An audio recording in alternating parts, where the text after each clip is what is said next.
Amén. ¿Se escucha? Sí. Buenas noches. Como dijo el pastor Ernesto, estamos en Primera de Pedro. Les invito, si son tan amables,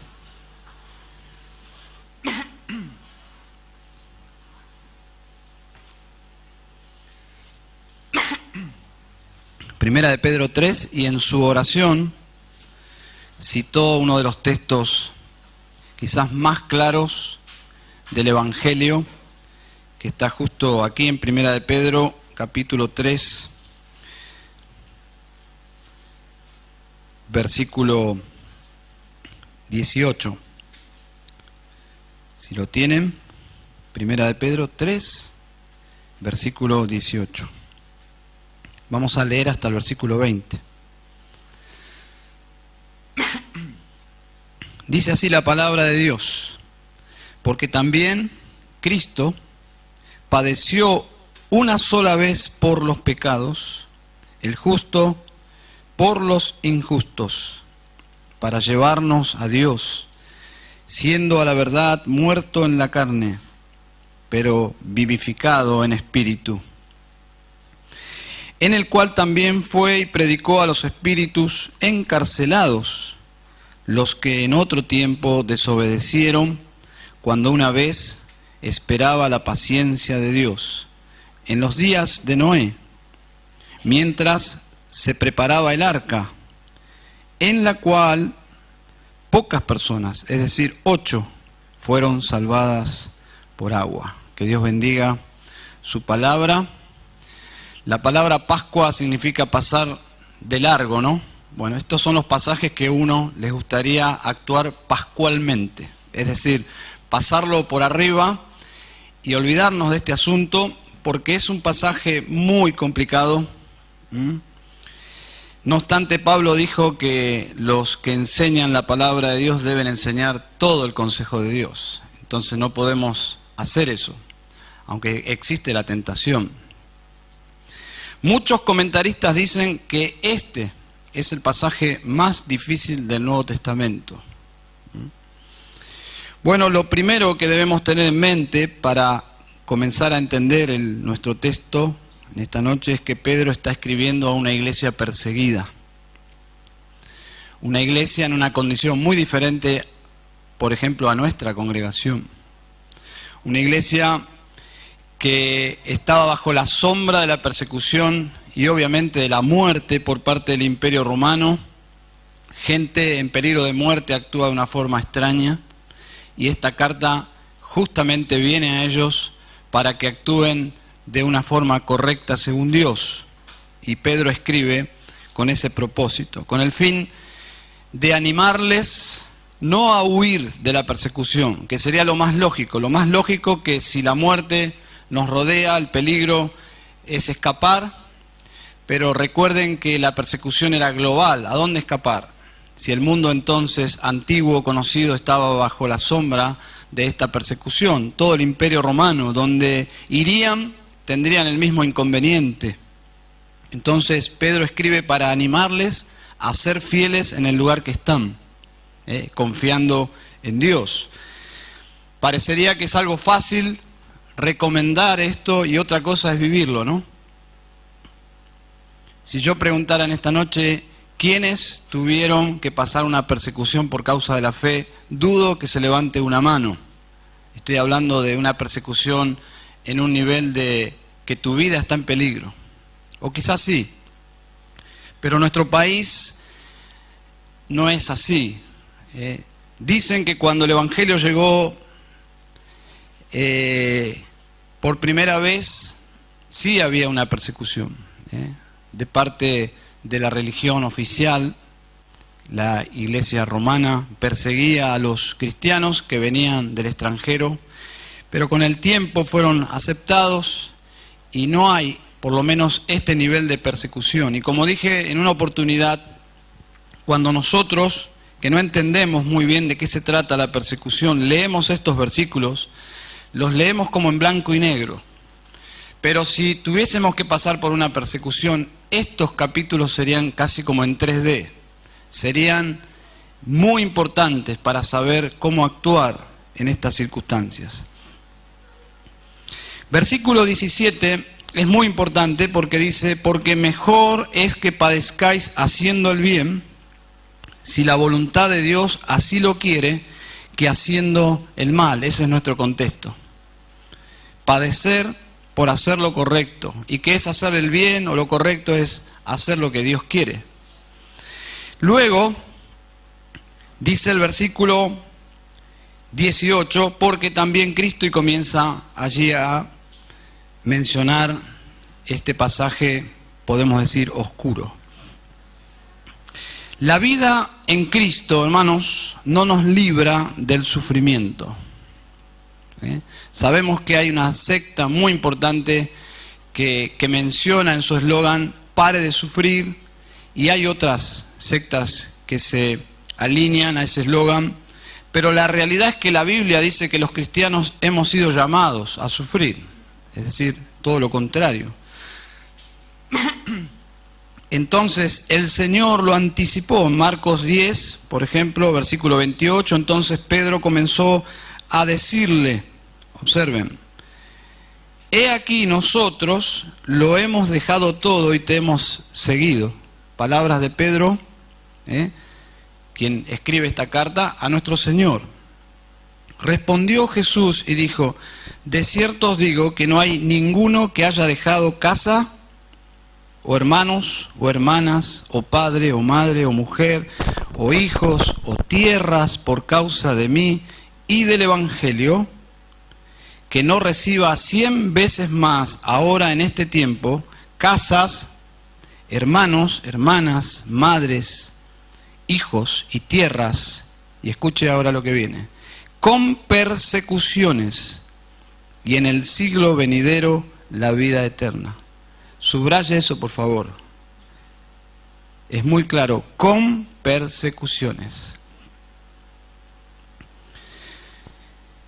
En mi caso, lo más perseguido que me he sentido, yo no sé cuál es su caso, pero fue en la escuela secundaria por mis compañeros de curso, burlándose de mis convicciones acerca de la pureza sexual. Para ellos era un motivo de risa y de burla, o tratando de probar que mis puntos de vista sobre la Biblia eran incorrectos, sobre temas actuales. Eso creo que fue lo más que experimenté de persecución, lo cual no es nada, absolutamente nada. O en un asalto, recuerdo, donde el ladrón quería saber qué tanta seguridad de salvación yo tenía, y salió de la oscuridad con un cuchillo, pero no creo que más que eso. Y pensando en la historia de la iglesia, hermanos que disfrutaron muy poco de la vida cristiana porque al convertirse en pocas semanas ya eran martirizados,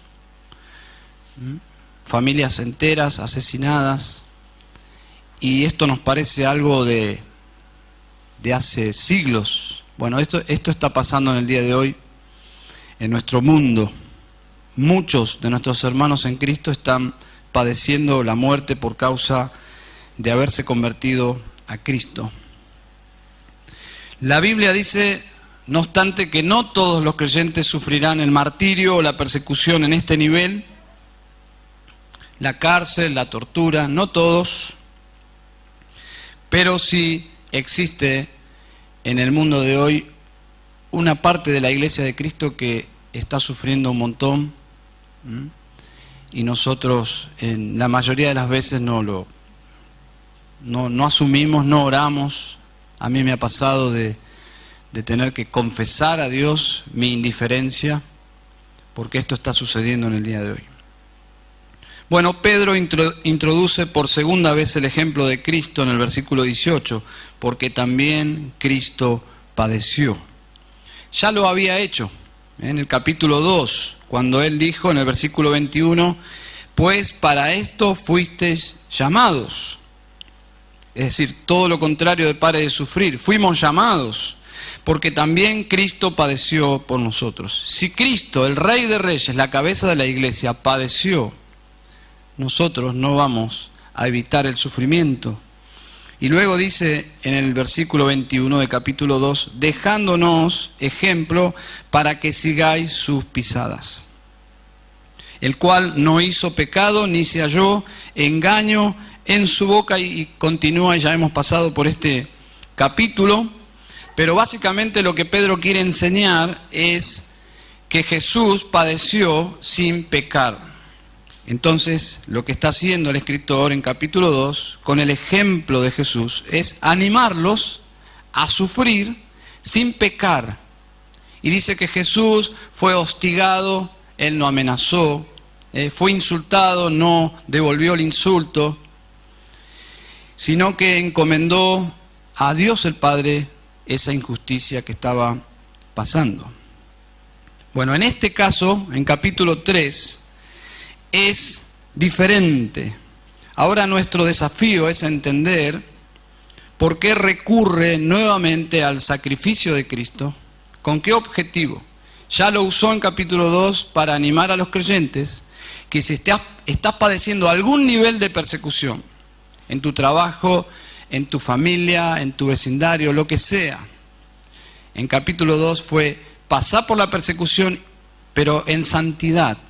Pero llegamos a capítulo 3 y nuevamente introduce el ejemplo de Cristo. Y debemos descubrir cuál es el propósito ahora en mente del Espíritu Santo.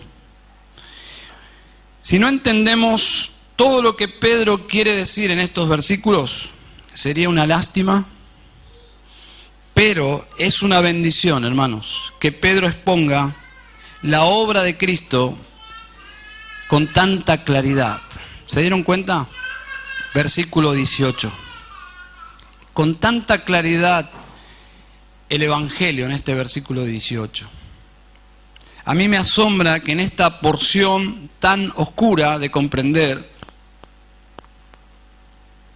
se ve brillar con tanta claridad el propósito de la muerte de Cristo.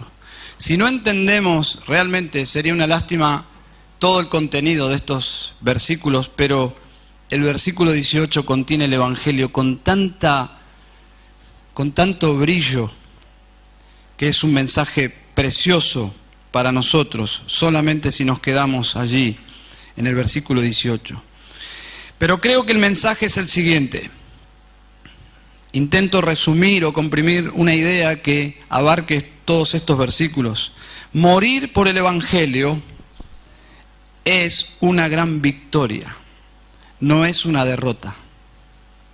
En términos de guerra, morir en batalla es pérdida. Ya sea un soldado, 3 soldados, 5 soldados o un batallón. Pero en la guerra de Dios, un soldado de Cristo cayendo en batalla por ser fiel a Cristo es una gran victoria. No es una derrota. No es una derrota que un cristiano no se doblegue ante sus enemigos y siga confesando a Cristo y dé su vida por Cristo. Alguien dijo que la sangre de los mártires fue la causa de la gran cosecha de almas más grande a través de toda la historia, donde los santos derramaron su sangre, en esos lugares donde hubo más intensos avivamientos y salvación de almas. Morir por el Evangelio es una gran victoria, no una pérdida, y Dios estará allí para ayudarles. Hay que creerlo, ¿no?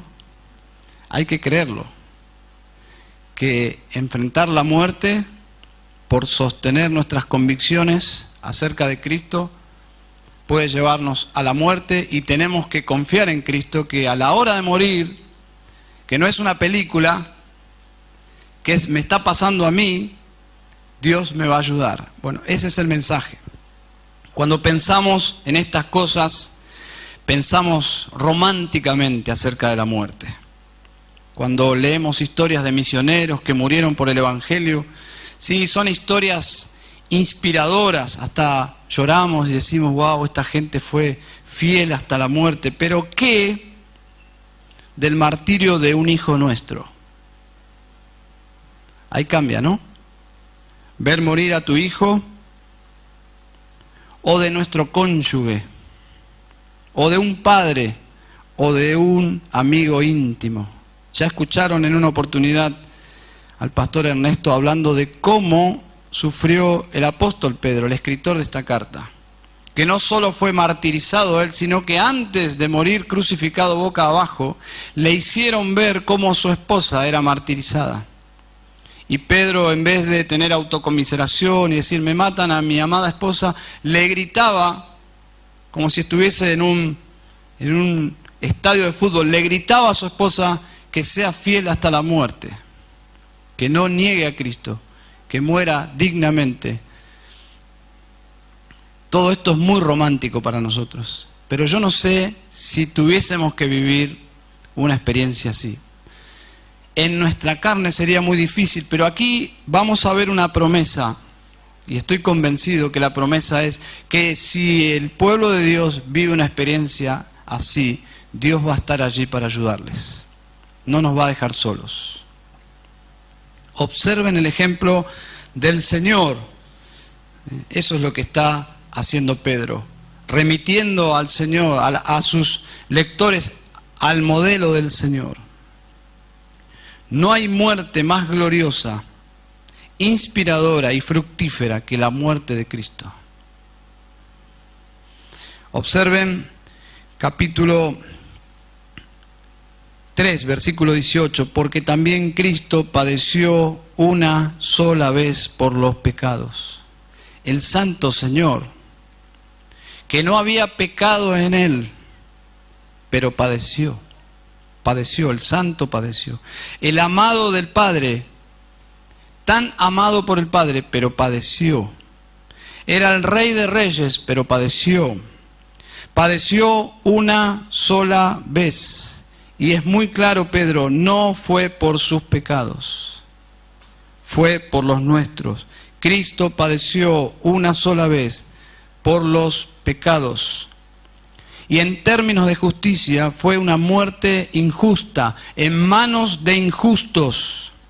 Pero su muerte era la voluntad de Dios. Era la voluntad de Dios que su Hijo Santo, inocente, sin pecado, muera de esa forma tan brutal en la cruz. La muerte de Cristo, hermanos, despliega como nunca antes en toda la historia del universo el carácter de Dios. Porque uno puede ver en la cruz atributos de Dios de una forma tan intensa que nos encandila. Podemos ver el amor de Dios muriendo por nosotros. Pero podemos ver la santidad de Dios, la ira, la furia de Dios hacia el pecado. Su santidad, su justicia. Podemos ver su misericordia, que su Hijo está muriendo para salvarnos. Incomprensible, indudablemente. Podemos llegar hasta parte del camino en nuestro entendimiento de lo que la cruz revela. Y somos animados a introducirnos más en eso que sucedió allí en la cruz. Dice allí, el justo por los injustos. Pedro está haciendo hincapié en la muerte sustitutoria de Cristo. Cristo tomó el lugar nuestro. La muerte que Él experimentó era nuestra muerte. Nuestra muerte.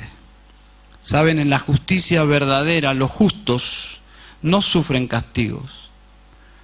Los justos, según las leyes, no deben recibir ningún castigo, pues no han quebrantado ninguna ley. Si un inocente está siendo condenado, eso tiene una sola etiqueta: injusticia. Es injusto que un inocente sufra, pero el juez, Dios el Padre, el juez justo, ha aceptado en su código de justicia que su Hijo justo, santo, toma el lugar de los injustos para pagar por sus delitos y pecados. Hay personas que no entienden lo que sucedió en la cruz, esa muerte sustitutoria que el Padre acepta porque no se da entre nosotros, en las experiencias de la justicia nuestra, no se da. No se da que alguien decida ir a la cárcel por un hijo, no se da. El que cometió el delito debe pagar por su delito, ¿sí o no? Tenemos a alguien que trabaja en el sistema penitenciario. Nadie escuchó jamás, por lo menos en nuestro país, que alguien amara tanto a un ser que decida tomar su lugar y recibir él el castigo? Bueno, creo que nuestras leyes no aceptarían algo así. Pero Dios no solo lo aceptó, sino que lo planeó. Planeó que su Hijo, y lo planeó con su Hijo, no a espalda de su Hijo. En el seno de la Trinidad planearon antes que existiera nada que esto iba a suceder. Que Él iba a morir por los injustos y que su Padre iba a aceptar esa muerte a nuestro favor. Si un inocente en nuestra experiencia legal muere, eso es una injusticia. Pero en la obra de la cruz, esa es la justicia de Dios. Cristo es quien satisface toda la justicia de Dios. En pocas horas, el infierno que merecemos nosotros iba a ser derramado sobre un justo. Y en pocas horas, Él iba a pagar toda la sentencia que nosotros merecíamos. La ofensa de los pecadores hacia Dios es tan grave que el infierno, por esa razón, es infinito, es eterno. Pero Cristo iba a pagar por nuestros pecados que ofendieron a Dios eternamente, castigables, en pocas horas en la cruz del Calvario. Y Dios el Padre iba a aceptar ese pago totalmente por nuestros pecados. Cristo, la única forma de escapar de la condenación es aceptar este pago en nuestro lugar. Y cuando un pecador ve en la cruz y conecta sus pecados con lo que allí está pasando, con lo que allí pasó, esa es una obra de gracia maravillosa. Poder comprender que lo que pasó Cristo, lo que experimentó Cristo tenía que ver con mi pecado, es porque Dios está haciendo algo en tu mente y en tu corazón. Porque el mundo, hacia ese acto de justicia divino, le da la espalda, como si nunca hubiese sucedido. Solo se recuerda en la Pascua y se olvida por el resto del año. No tiene ninguna relevancia la muerte de Cristo, no así para la iglesia. Porque lo que pasó allí nos garantiza lo que dice después, versículo 18, para llevarnos a Dios. Nuestros pecados nos llevan al juicio final y al infierno, pero Cristo por su muerte nos lleva a Dios, a la salvación. Cristo en su muerte, alguien dijo, construyó un puente para llevarnos a Dios y Él pagó todos los gastos de ese puente. Un acceso, hermanos, imposible por nuestra cuenta. Nadie jamás podía acercarse a Dios si no fuese por esta obra de Cristo. Luego dice, siendo a la verdad muerto en la carne, pero vivificado en espíritu. Jesús realmente murió. Realmente murió porque realmente Él estaba vivo, no era un fantasma. Cristo era un ser humano, que también era Dios, Dios encarnado. Sufrió la experiencia de la muerte porque Él mismo era un hombre. Y sufrió todas las experiencias de un ser humano. Y vivió todas las experiencias del ser humano, excepto que Él no tenía pecado. Sufrió el cansancio, el hambre, la sed. Todo lo que un ser humano sufre, con la intensidad de que su ser santo tenía que soportar la atmósfera pecaminosa, que para nosotros es tan normal, ¿no? Es tan normal para nosotros toda la pecaminosidad que nos rodea, pero para el Hijo de Dios no era normal el mundo. Él descendió de la gloria, siendo el Rey de Reyes, el Hijo de Dios. ¿Y por qué vino? ¿Por qué abandonó ese estado de gloria, de santidad, de adoración suprema de todas sus criaturas angelicales? ¿Para venir a morir? Sí. Para venir a morir. ¿Para qué? Para tomar nuestro lugar. ¿Para qué? Para llevarnos a Dios. Y murió de verdad, sí, dice aquí, fue muerto en la carne. Murió. Y la idea, la expresión allí, muerto en la carne, significa que no fue una muerte natural, fue una muerte espantosa, una muerte violenta. Se le quitó la vida al Mesías.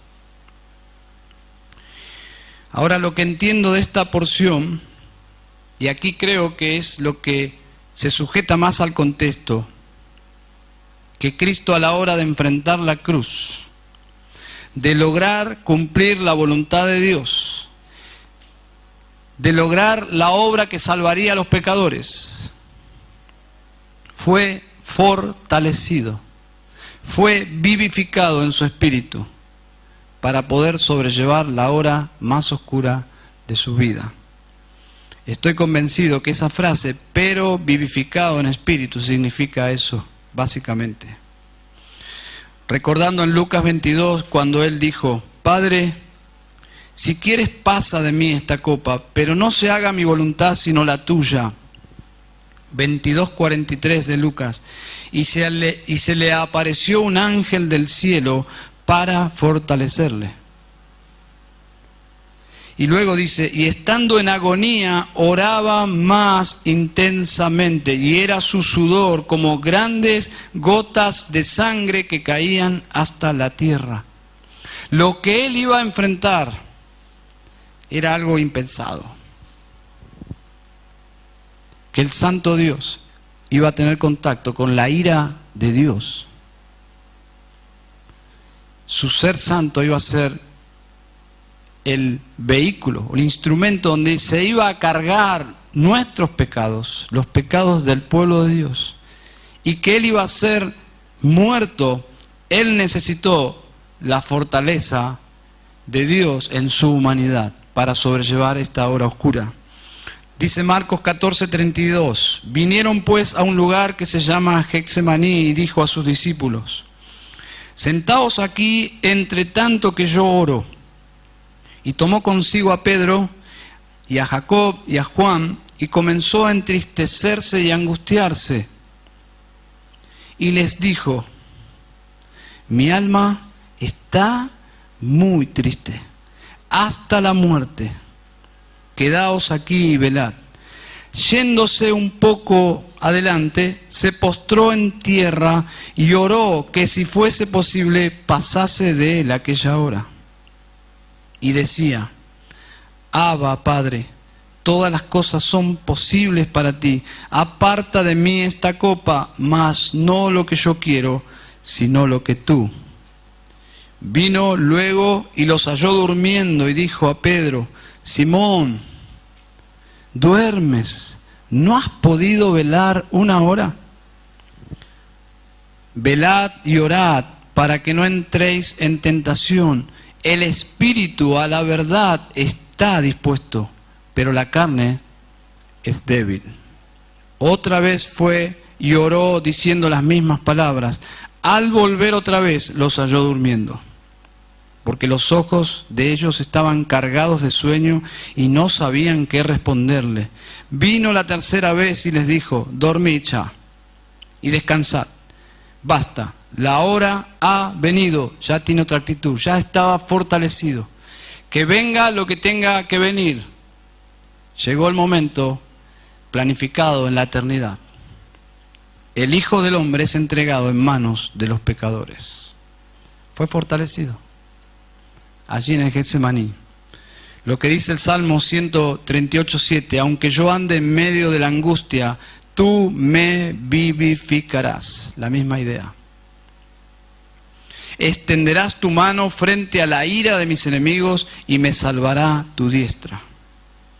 Isaías 57:15 dice: así el alto y excelso, morador eterno cuyo nombre es santo, yo habito en la altura sagrada, pero estoy con los de espíritu humilde y quebrantado, para reanimar el espíritu humilde y vivificar el corazón quebrantado.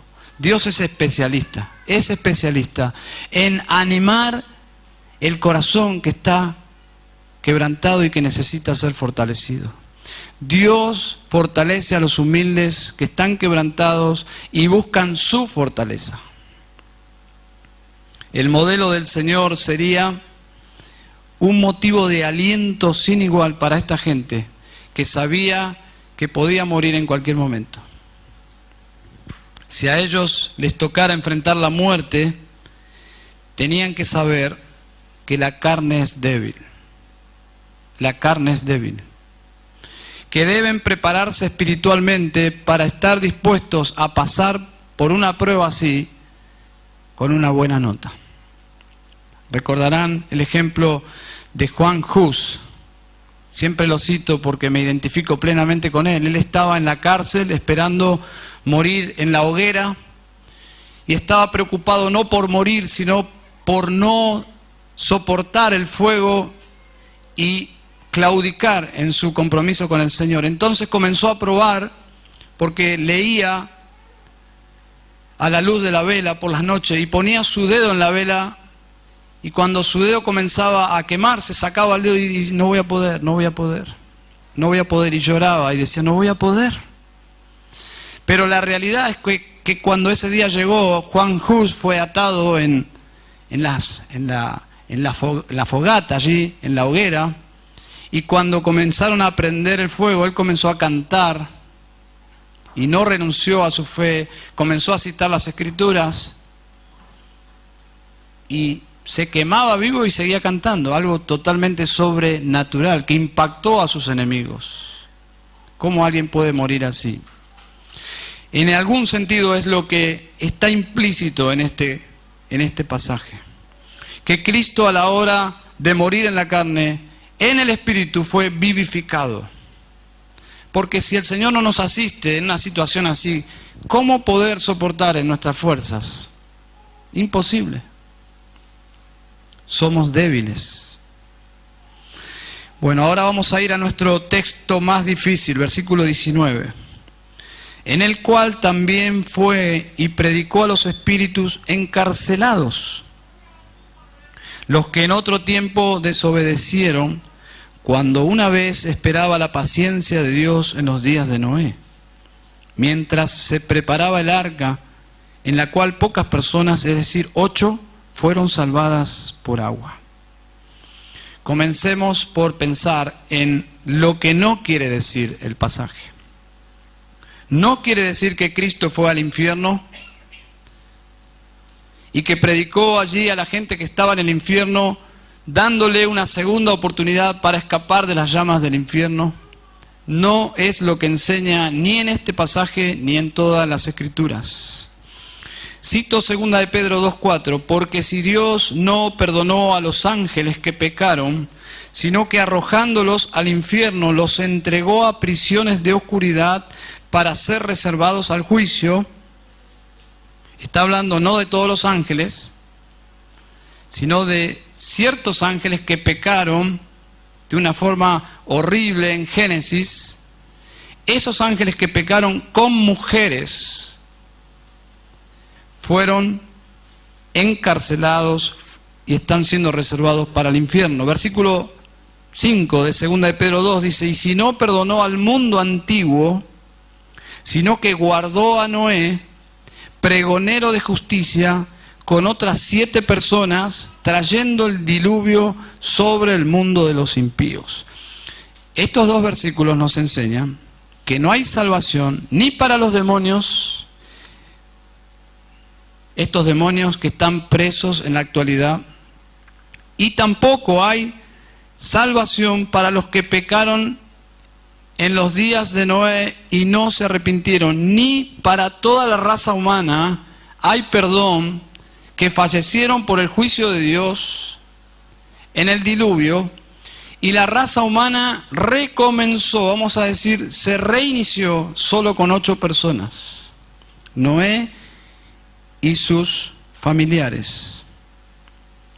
No hay perdón para las personas que mueren en sus pecados. A propósito, si en esta noche estás sin Cristo y morís en esta condición, no hay ninguna, absolutamente ninguna posibilidad de escapar de un infierno eterno. Eso enseñan las Escrituras. Ahora, como está el escritor usando este evento para animar a los hermanos. Observen cómo él está usando este evento para animar a los hermanos de esta iglesia que están desorientados frente a la persecución. Bueno, voy a compartir lo que creo que está diciéndoles Pedro. No voy a invertir tiempo en aclarar las otras posiciones, simplemente voy a ir derecho a lo que entiendo que dice el pasaje. Primera de Pedro capítulo 1 nos va a ayudar. Hay una pista allí, versículos 10 y 11. Y ahora volvemos a capítulo 3. Pedro, recuerden, está animando a estos hermanos a ser fieles frente a la posibilidad de morir por el Evangelio. Capítulo 1, versículo 10. Los profetas que profetizaron de la gracia destinada a vosotros, inquirieron y diligentemente indagaron acerca de esta salvación. 11. Escudriñando qué persona y qué tiempo indicaba el Espíritu de Cristo que estaba en ellos. Observe esa frase, el Espíritu de Cristo que estaba en ellos. Es muy claro aquí que dice que el Espíritu de Cristo estaba en los profetas del Antiguo Testamento. Bueno, lo que muchos excelentes comentaristas creen, entre ellos San Agustín y Juan Calvino, y personalmente me inclino por esta interpretación, es que Cristo en el profeta Noé, no es un profeta del Antiguo Testamento. El Espíritu de Cristo, esa actitud de Cristo que estuvo de valentía, de enfrentar la muerte, fortalecido por Dios, ese mismo Espíritu de Cristo, en Noé, y a través de Noé, estuvo dando testimonio al mundo perdido contemporáneo de Noé. Esa es la interpretación correcta, desde mi punto de vista. Otro texto confirma una conclusión similar. Efesios 2:17 dice Pablo que Cristo vino y anunció las buenas nuevas de paz a vosotros. Pero la realidad es que Cristo en persona nunca vino a predicarle a esa gente. Lo que está diciendo es que Cristo vino y anunció a través de voceros. Él no vino en persona a Éfeso a predicarle a la gente, sino que vino a través de voceros que son los apóstoles. De la misma forma, Cristo en Noé y a través de Noé, espiritualmente Noé estaba predicando a esa gente en esos días. Segunda de Pedro 2:5 dice, Noé pregonero de justicia. Observen, porque a Noé lo conocemos no como un predicador, sino como un ingeniero naval o algo así. Construyó un arca con la ayuda, la sabiduría de Dios, los materiales que Dios proveía, pero no lo tenemos tanto como un predicador. Segunda de Pedro ilumina nuestra mente porque dice que es un pregonero de justicia. Cuando Dios dijo, voy a destruir a la humanidad, en 120 años voy a destruir por un diluvio. Y llamó a Noé a construir el arca. No sabemos si durante los 120 años predicó Noé, pero sabemos que predicó la justicia. Y la persecución, hermanos, viene cuando el pueblo de Dios comienza a predicar justicia a los injustos. Eso molesta en gran manera y levanta la persecución. Noé era un vocero, un pregonero de justicia, era, me imagino, odiado por sus contemporáneos. Pero fue un hombre fiel, no solo en predicar durante muchos años, sino en construir el arca, que no tenía mucho sentido porque nunca había llovido, porque no había ni señales de un mar cerca. ¿Qué sentido tenía entonces que Noé construyera un arca? No había mucho de lógica en eso.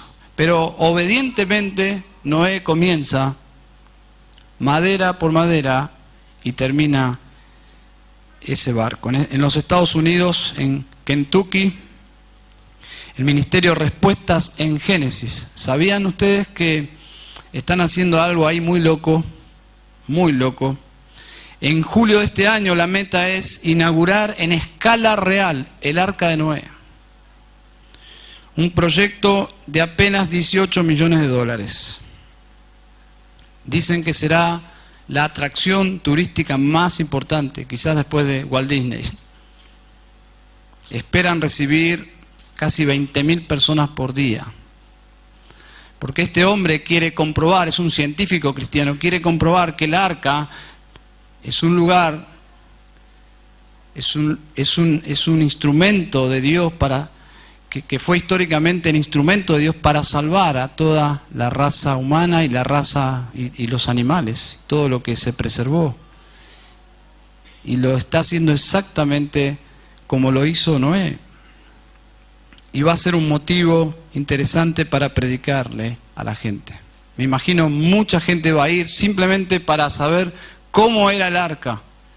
Pero me imagino que no se van a regresar a su casa sin el Evangelio.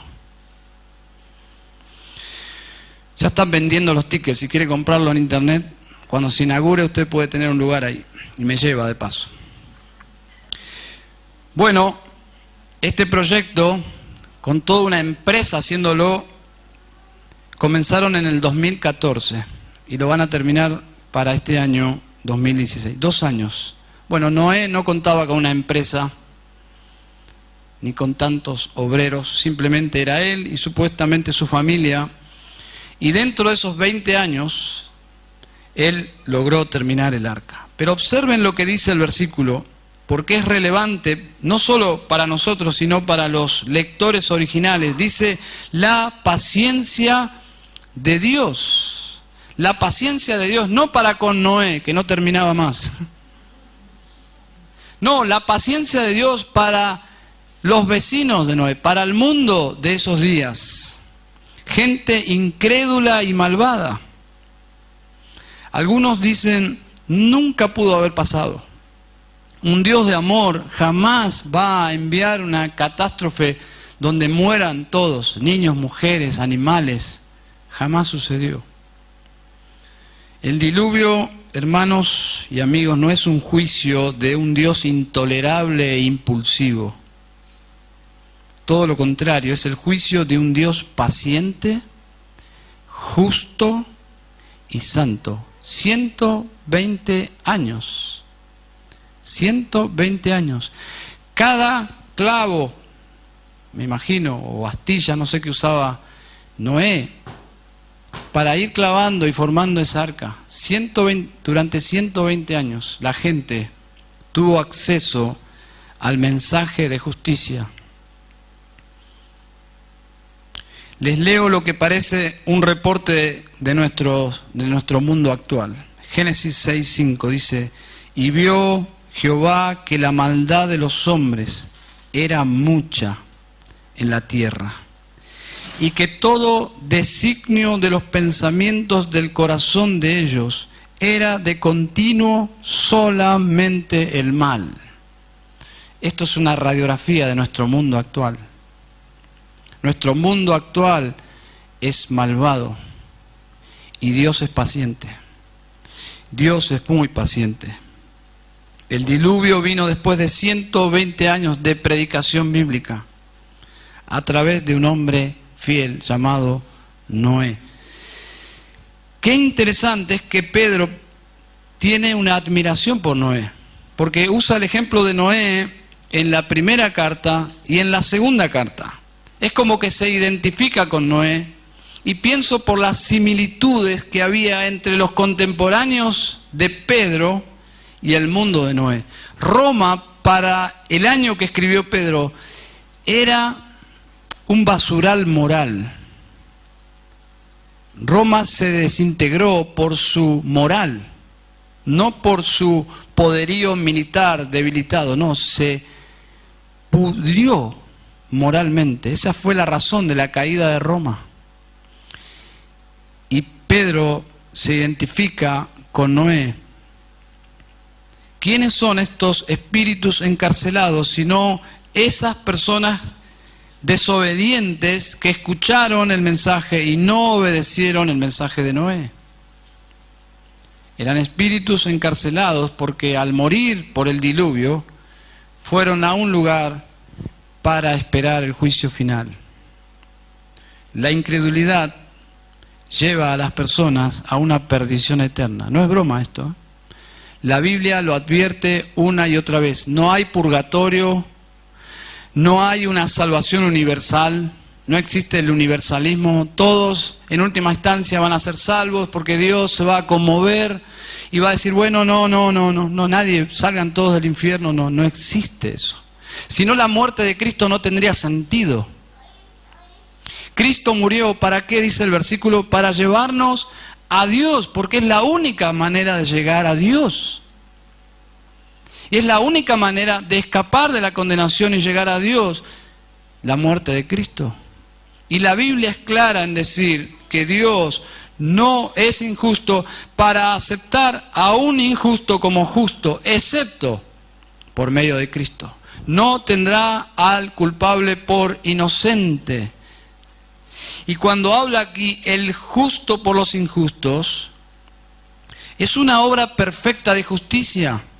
Porque cuando sean revisados las obras de los creyentes, no existirá ningún pecado. No existe un prontuario de los creyentes. Fue eliminado todo de nuestras vidas, de nuestros legajos. En cambio, cuando un creyente, si existiera algo así, se le revisa su legajo, en su legajo aparece la justicia perfecta de Cristo. ¿Y por qué? Porque los pecados que debían estar en ese legajo fueron pagados en la cruz. Y ese trueque hace posible que personas culpables sean tomadas por inocentes. Esa es la doctrina de la justificación, que pecadores perdidos sean justos, tratados como justos, tratados con amor, tratados como hijos, recibidos en el cielo, celebrados como si fueran grandes personajes y son tan pecadores como los demás, porque Cristo los compró con su sangre en el Calvario. El simple hecho de que nosotros lleguemos al cielo y se abran las puertas y seamos recibidos como, wow, ¿quién llegó? Como gente importante. No es porque somos importantes en nuestra propia justicia. Somos recibidos porque el Hijo de Dios hizo una obra en la tierra y los compró con su sangre. Y ahí vienen todos ellos. Sean todos muy bienvenidos a la casa del Padre por la justicia perfecta del Hijo de Dios. Amén. ¿Se dan cuenta el valor de la cruz para Dios?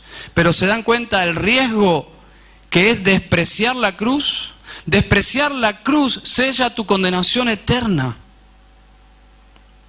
Despreciar la cruz es despreciar al Hijo bendito de Dios. No hay ninguna posibilidad de salvación para aquel que no se humilla y se apropia de los beneficios de la cruz del Calvario. Estará eternamente perdido.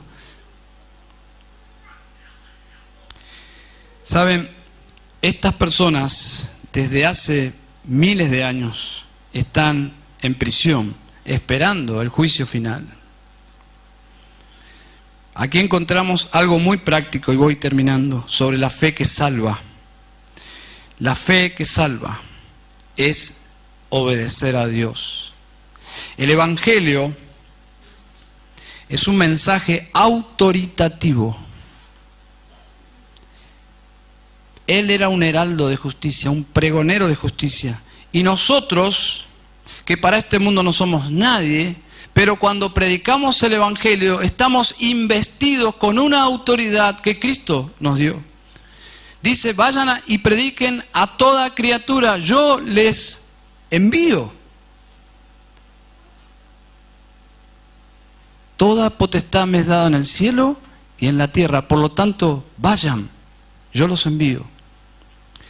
Un cristiano no debe preguntarse, ¿quién soy yo para decirle a alguien que necesita arrepentirse y creer? ¿Cómo que no? Cristo nos envió a hacerlo. Nosotros, como mensajeros del Rey, anunciamos un mensaje que no es nuestro, pero que tiene en sí mismo la autoridad real de Dios. Cristo dijo, si a ustedes lo rechazan a ustedes, a los discípulos, me rechazan a mí. Y si me rechazan a mí, rechazan al que me envió. ¿Se dan cuenta, no? Cuando un cristiano comparte el Evangelio, está revestido de la autoridad de Dios. Y está expresando un mensaje de parte de Dios. Rechazar ese mensaje no es rechazarnos a nosotros, es rechazar a aquel que nos comisionó. Dice Hechos 17:30, pero Dios, habiendo pasado por alto los tiempos de esta ignorancia, ahora manda a todos los hombres en todo lugar que se arrepientan. Manda, ¿se dan cuenta? Es un mensaje autoritativo. No es si lo sentís, aceptás a Jesús en tu corazón, mirá, te vas a sentir mejor. No, ese no es el Evangelio. El Evangelio es, mirá, Dios te manda que te arrepientas y creas en Cristo.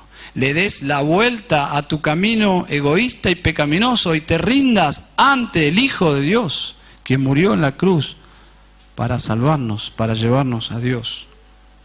Un mensaje que en un mundo pluralista es bastante molesto.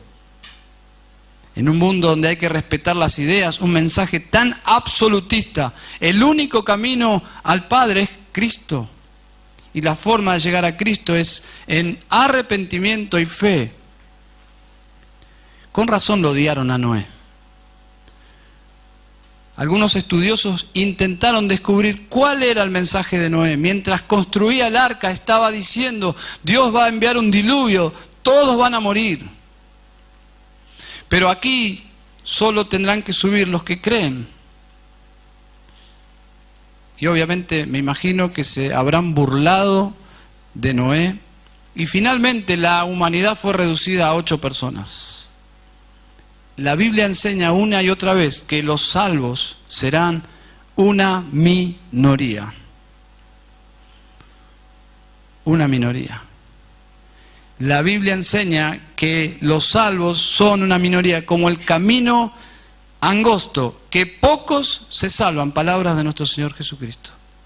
Y el resto, el camino ancho, que va a la perdición. Estos hermanos a los cuales escribe Pedro, que estaban sufriendo persecución, debían tener la actitud de Noé. Ahí yo creo que es la bajada de línea. Jesús en Noé. Finalmente Noé. El ejemplo de Jesús, el ejemplo de Noé. Prediquen igual, aunque la gente sea impía e indiferente. Prediquen igual. No importa los resultados. En términos de resultados, Noé fue el peor predicador de la historia. Si hablamos de resultados, aunque la gente no te escuche, predica. Aunque sufras, predica. Yo creo que el pecado que más he confesado desde que me he convertido es, Señor, perdóname por cuántas veces me callé. Es el pecado más confesado de la Iglesia de Cristo. Nos callamos por vergüenza, nos callamos por egoísmo, nos callamos por tantas razones. Que Dios traiga un avivamiento en nuestros corazones. Que Dios nos humille, que Dios nos ayude a tener compasión por los perdidos. Saben, Dios va a volver a juzgar el mundo, dice la Biblia. Y nosotros somos como Noé fue para sus contemporáneos. Hay personas que solo van a tener la oportunidad de escuchar si nosotros les hablamos. Dios va a volver a juzgar al mundo, dice la Biblia, no por agua. El mismo Pedro en su segunda carta dice, por fuego. Por fuego. Pedro usó el modelo de Cristo como fuente suprema de aliento, de fidelidad en medio del sufrimiento injusto. Y luego el ejemplo de Cristo en Noé. Concluimos. Dios nos ha dado su Espíritu, por muchos motivos.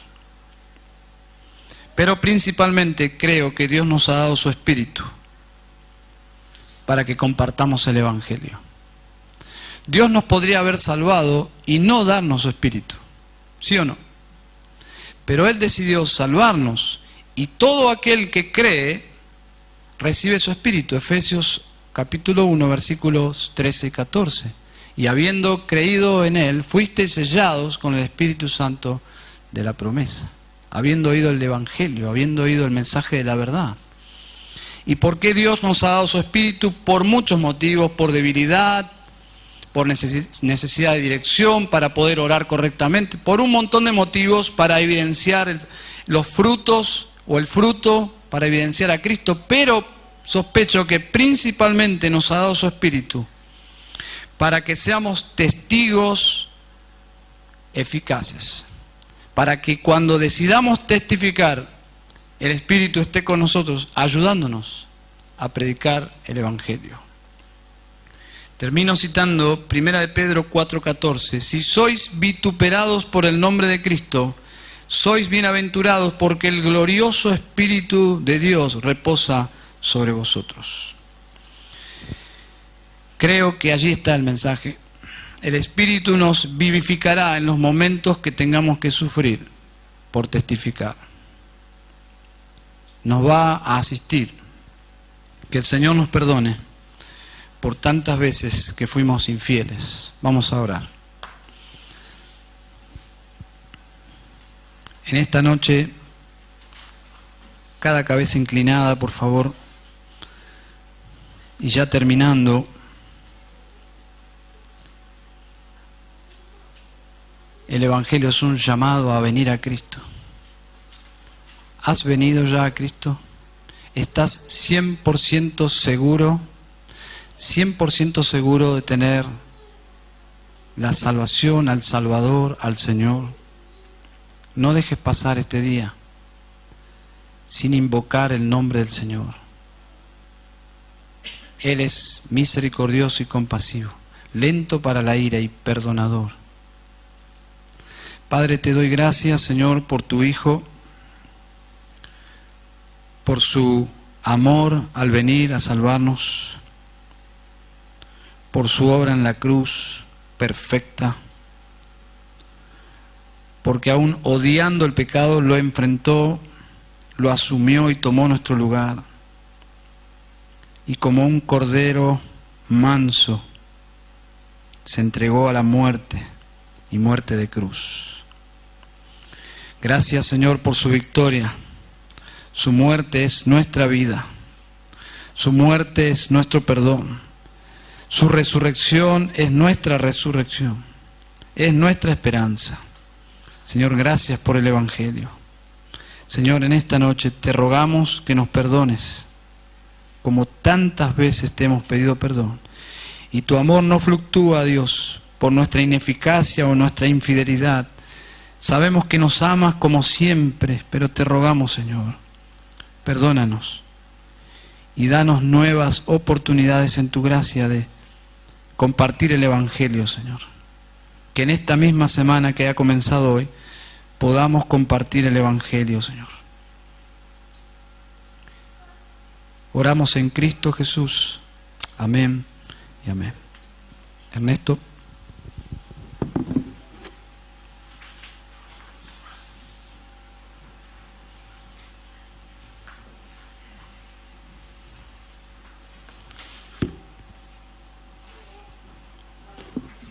Si nos ponemos de pie, hermanos, en respuesta a lo que hemos escuchado, recordaba las palabras del apóstol Pablo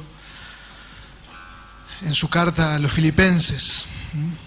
Para mí el vivir es Cristo y el morir es ganancia. Él vivía a Cristo, se gozaba en Cristo. Cristo era todo, y así debe ser para nosotros.